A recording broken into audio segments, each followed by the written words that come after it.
Minded Podcast, powered by the CDA. Fernando, here we are. Pleasure to meet you finally. We were talking about a little bit early behind the scenes there. We've been trying to get together or do something now for quite some time. And then I find out you're going to be in Milan. I'm like, now I'll get in. Thank you. No, pleasure to be here. Thank you. How are you? Very good. Very happy to be in Milan. Good. Have you had the chance to kind of walk around, see the city a little bit? What's your first kind of impression so far? Well, I think this city is very special for many reasons, right? But always a pleasure to walk in the city and see the energy in this week. It's so many designers from different fields get together, and the extraordinary combination between the beautiful architecture and the urban texture of the city, the density of the city, with the energy of the people that are coming this week to share their designs, and all this company that shares their capabilities and their products. So it's really a pleasure to spend time in these days, in this week. Yeah, I was talking earlier with somebody else. The energy is like it's incredible. I was here last year, which they pushed it to July or June because of COVID restrictions and everything else. And it was fine, but this time around, you can just feel it. Like people excited to be here. There's so much going on, so much energy. So I'm glad we were able to squeeze a little bit of time to have you here with us. Pleasure. I think I just realized our Latin American background, that you're from Brazil and me from Mexico. There's this kind of invisible connection, no? And that's the beauty, again, one of the beauties of being here too. You will find people all over the world. It's one of the few fairs that, when it comes to not only representation, but also participation, you will find people from different backgrounds. And something I think other fairs should really inspire to bring not only Latin Americans, but also, Asian and Africans and all different ethnicities and designers to be represented in our community. I was reading a little bit about your latest endeavor, Bitcoin City, and I'm just curious about. You want to tell me a little bit about that? Yeah, so we were requested to develop a city for Central America some years ago, and I developed this concept of free city. So a city that can grow organically, that is based on the 15 minutes walkable city. And more recently, President Bukele saw that design and asked us if we can adapt that concept to Bitcoin City. That is his vision to develop the south of the country. And we thought that was an amazing opportunity, because then it's this project that is developing on parallel of the technology of Bitcoin. No? As you know, Bitcoin is based in the blockchain. That is a revolutionary technology that will change the way in which we move money, the way in which we develop intelligent contracts for many different industries in the planet, right? So how you rent an apartment, how you organize an election in a country. So this technology is going to change many things on the future, no? For example, just how we move money between countries, the remittances that you send from Europe to Africa, or from America to Latin America. Yeah. Billions of dollars that are now in the hands of the banks are going to be moved to the hands of the people. So we firmly believe that this technology is going to change the world in many different ways. No? And the idea of doing Bitcoin City is basically how you can do a new type of super sustainable development that boosts the development of the south of the country. This is coming also with the new airport. So I'm designing the new airport. As you know, I designed Mexico City Airport. Yeah. Partnership with Lord Norman Foster, and we gained experience of airports in the last 10 years. So now we are doing for President Bukele an airport that is designed in two phases. So the beginning is for the first investors, private airlines, small operation, and then you can grow organically to have a bigger airport as the city, Bitcoin City, is developed in the next decade. So yeah, as an architect, to do a new city is like a dream, right? Like Niemeyer doing Brasilia, Le Corbusier doing Chandigarh. Even Norman Foster has developed Masdar in Middle East. So as an architect, to design a city is like almost like a dream, It is the right? ultimate dream, The right? ultimate dream, yeah. It started like, okay, do a new city, but it has evolved to be much more specific with very clear requirements. Like, okay, let's move the ministers, let's move the office of the president, the Supreme Court, the assembly, so the Congress. So basically now we are designing a set of buildings that at the end is what define the DNA of a city, some of the most iconic pieces, right?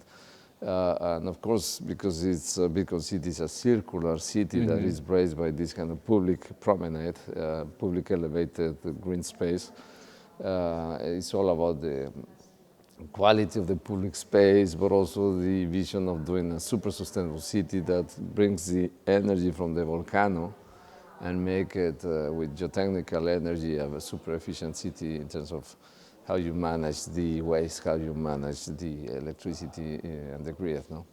Now, that's, of course, is such an incredible endeavor and an incredible amount of work. What was the first thing that you decided to prioritize in terms of, okay, this is for me right now to get this project going, at least developing the aspect, what I want it to look like, I need to figure it out this aspect first?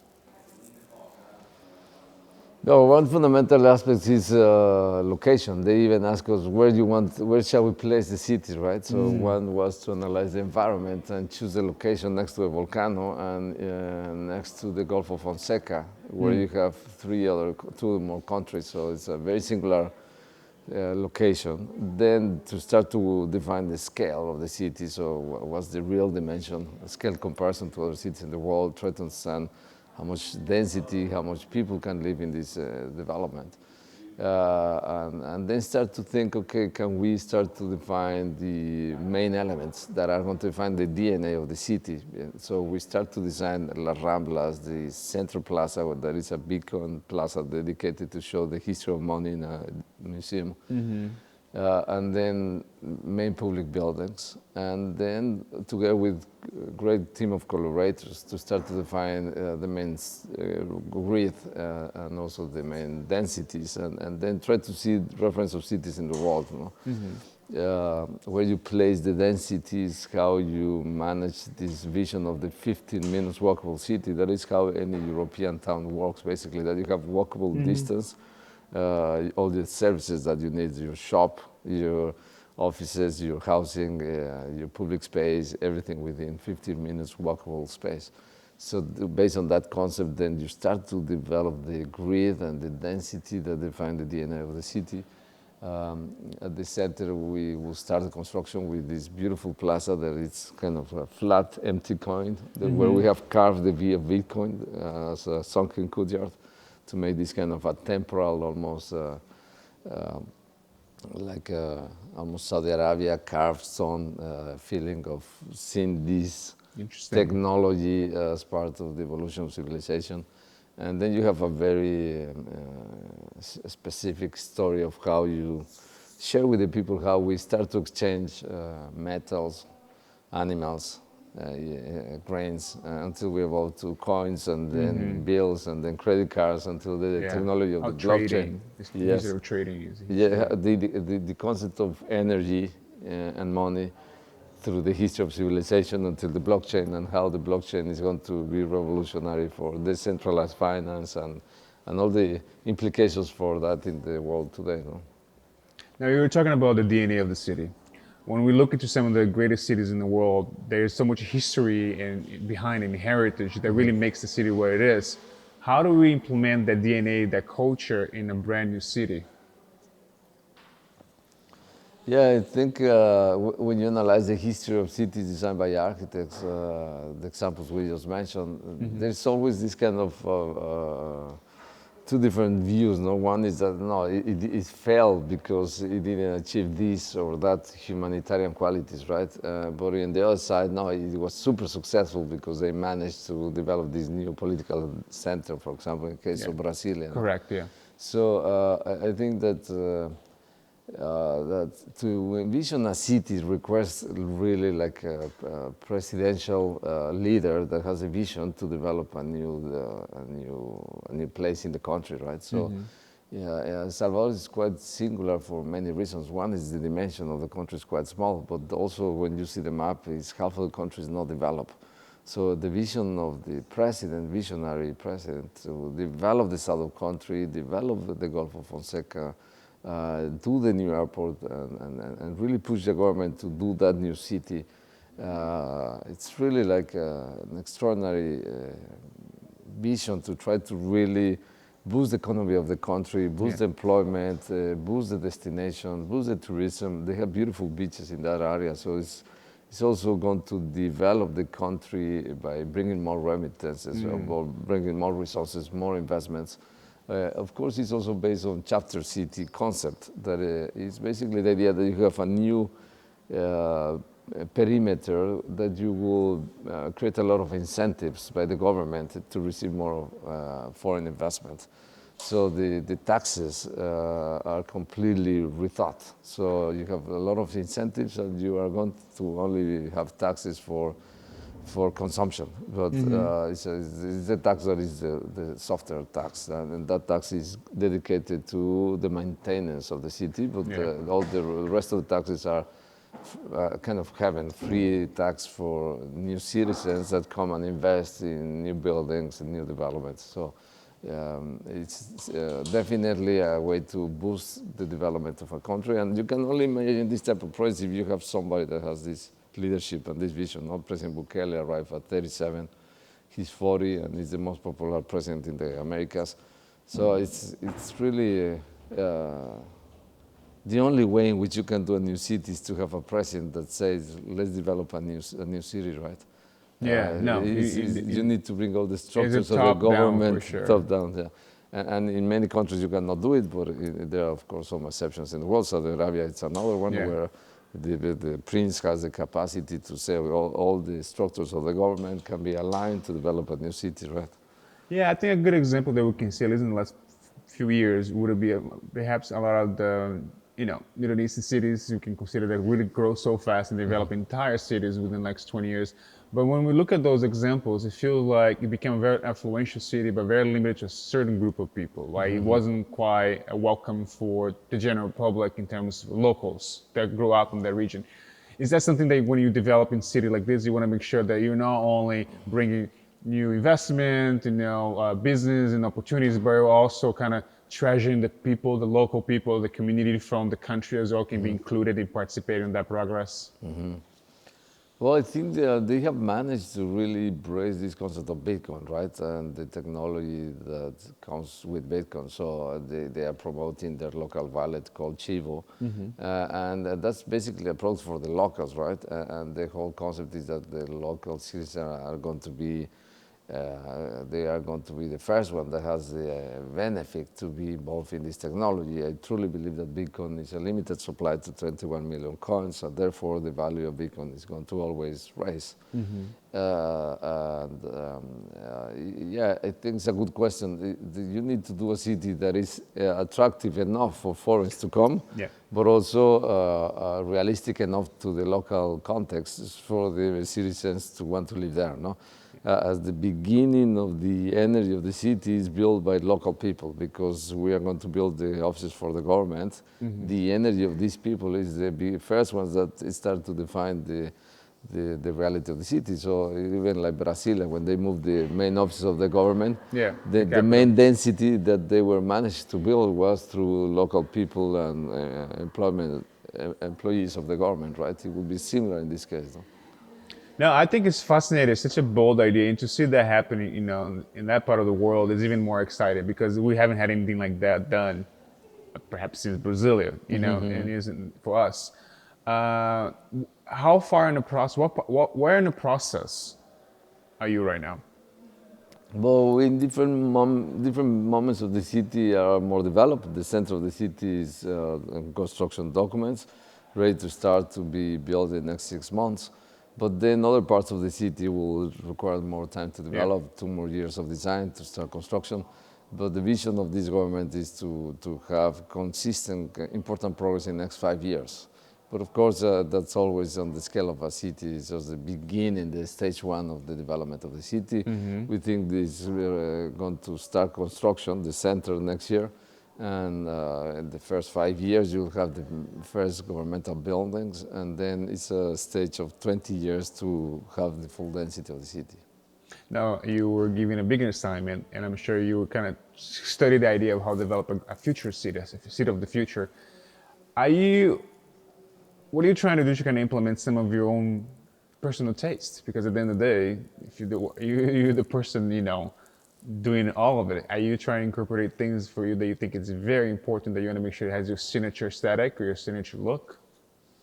As an architect, I think you try to understand the world of today, and then you try to use design to make a translation for a specific program in a specific place, rather than having a dependency or an interest of my personal taste. What I'm very interested is that the design process helps us to actually translate what is the best solution for that specific context in that specific time in the city, right? So, for example, when we're designing some of the ministries, and we want to have like super efficient and sustainable buildings. So they're almost like a block that celebrates the technology of blockchain, right? But on the other hand, when you do the presidential house, it's the opportunity to do something that is a super efficient, more iconic building, right? So I think how you make a super efficient office building that at the same time has important presence, it's an icon, you are going to visit a visionary leader that make this city possible. So what's the spirit you want to have? What's the type of building? I think regardless of my specific taste, is what I think is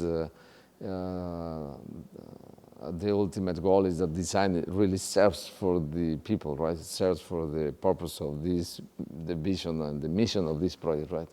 So I'm very interested that also architecture connects with the specific time, with the specific technology. You were just mentioning to Marcelo Vanders previously about the artificial intelligence, no? Yeah. So we're just meeting now the point in civilization where it becomes like mainstream, right? So how designers are using these tools, or how these the tools are going to affect design, right? Yeah. So I think you need to be able to arrive to this city and feel that, okay, this city was designed at the time that artificial intelligence was mainstream in the world, right? I think it's going to change forever how designers work. It's going to change forever how we design, we even draft a text, right? So I think these the tools are going to be also crucial to define even the DNA of the city, right? Now, talking about AI, do you know that GPT is banned here in Italy? I didn't know. Really? You can't access Well, it. I know the Almant, the founder, together with Elon Musk, Yeah. developed this originally in LA, and he's based in the United States. So I thought it was more developed from that part of the world, but I can imagine that for many reasons. Yeah, I think What I hear is that it's forbidden here in Italy, correct? it's you can't access it. You know, You can don't have access access. it. I don't It's know. banned. It's banned. Yeah, It's exactly. banned. So it would be interesting to see how countries Yes. will approach the technology. Yes. Because as you mentioned, it's very new, and everybody don't really quite figure out what to do and how to use it. But for the Bitcoin City, is all technology would be like welcome. This is what we want the city to be. Yeah, I think the city needs to be connected with this specific moment. And part of this moment, we like it or not, is that this thing is already there and it's mainstream. And people are, without any doubt, is one of the most important technologies in the world today. And it's going to affect everything in our lives. So there was an interesting article some years in The Economist saying that we are the first generation, that we are going to be living with robots and superhumans, right? So 3 different species are going to coexist. Robots are already there, but they are going to become mainstream in some years, as Tesla already announced. It's going to be probably more important sales and income than the sales of their cars. And also robots are going to change many things, many industries. Rather than having an employee doing coffee for you in the morning, it will be a robot most likely. And this will have implications in many industries, of course. So, of course, but this is the beginning of a new chapter for civilization, right? Artificial intelligence can be the biggest threat in the humanity. We all know that. That's why Google yesterday announced that we should definitely put rules and limit the use of artificial intelligence. They put their project on hold as a difference of GPT. Yeah. Alman, that they really developed this first project of artificial intelligence with Microsoft, because they thought Google is this kind of titan, so let's develop let's it go to the other guy. exactly. And yeah, this is going to be all in history of civilization, right? And it's a new chapter, and especially I think designers will have a huge impact on this. Yeah, there's only two type of people that when they think about the subject, either the people who is very excited or the ones that are terrifying. You seem like you're most excited about I'm the very possibility. excited. I know that it's the beginning of a new chapter. We have huge risks, and there's no return. This is the point of no return, sadly. So, of course, it's not longer science fiction, but it's the beginning of a place where we can regret a civilization, but it's already there. I mean, nobody's having the guts or the force or the will to stop it. It's already here, and it's extremely. This is just the beginning for designers. It's extremely tempting. All the young designers are just trying to imagine things that were unthinkable before in seconds, right? As a source of inspiration, I think is extraordinary. The difference between graphic design and architecture is that architecture is this practice where you really solve problems to make buildable structures. And so far, what you see in these softwares are like images. Midjourneys and some, yes. All that generation of softwares, they are doing images. It's not yet real architecture. There's a big gap in between, right? But whomever has understand the gap in between, I think, has the capacity to really use in favor of these tools to progress faster. But really understanding what is this gap, right? It's between graphic design to real building, there's a big gap of how you solve a project, their engineering, their structure to make it a useful and realistic piece of architecture that will stay and be built forever, right? How long do you think it will take to the gap to close in? At one point that you're going to be able to use the technology with your next building or something like that? Well, we are currently already using it in our projects because it's an amazing source of inspiration. But as I mentioned before, there's a real gap between what is design and architecture. I think that gap will continue to exist. The challenge of architects is how you actually develop that gap from the architectural reality to the graphic design reality, right? For fashion designers, it's a much simpler gap. It's really, really short because graphic designers can really use that source of inspiration and build it in a couple of days, very close. You can scale, exactly.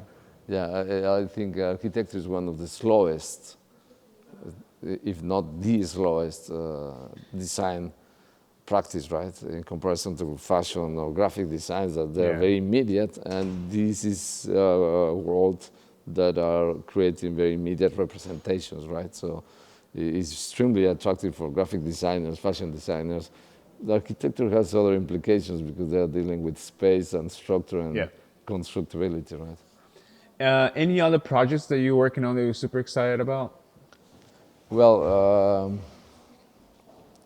always to design an airport is fascinating, right? I mean, it sounds very simple, but it's kind of always challenging how you solve the wrong way in a specific field, how you build it, how you connect the planes with the land, and how you make this kind of parking for planes that is at the same time the first experience of a place. Yeah. So you get down off the plane, and what's the buildings you see, and that's your first impression of a country, right? So I dedicate 10 years to Mexico City Airport. I'm sure it's an airport that is the best way to connect the center of Mexico, and I think we need it, and sooner or later we'll come back.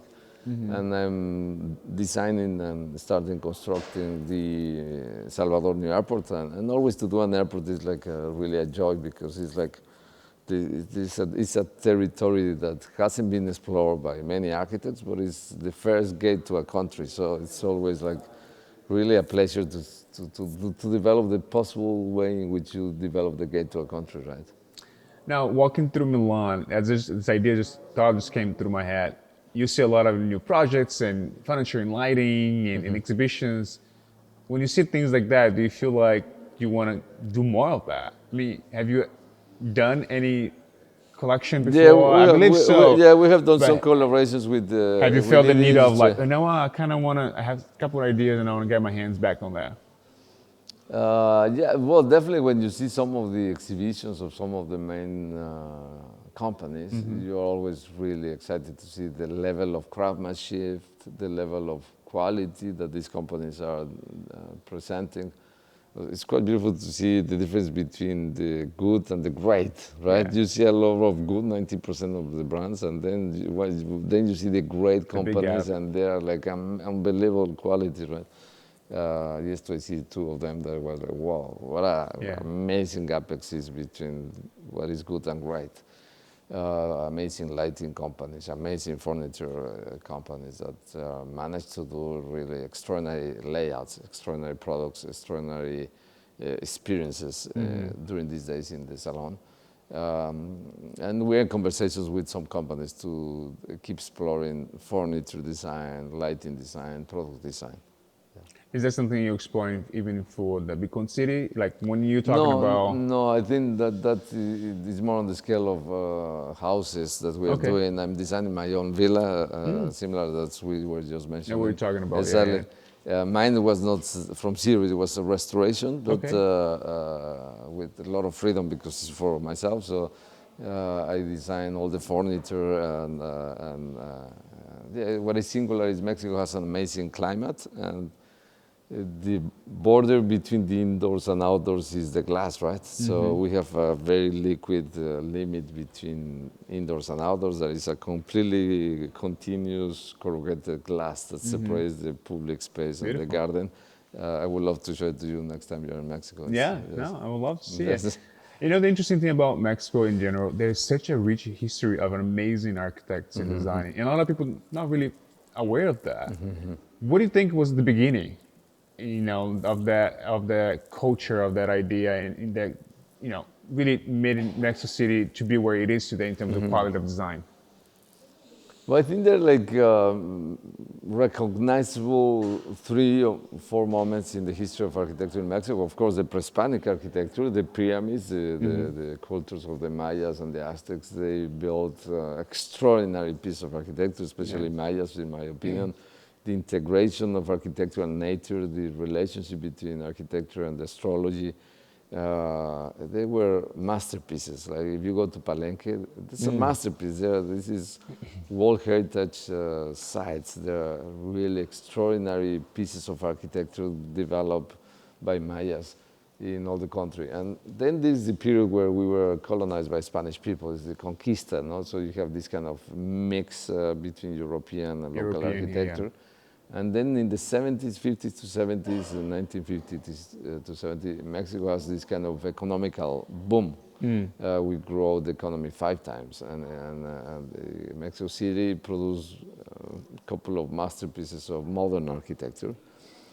Ramirez Vasquez Anthropology Museum, Barragan were developing his own language, developing this kind of combination between the local crafts and tradition combined with the modernity and making this kind of singular mix with the use of color that create these masterpieces.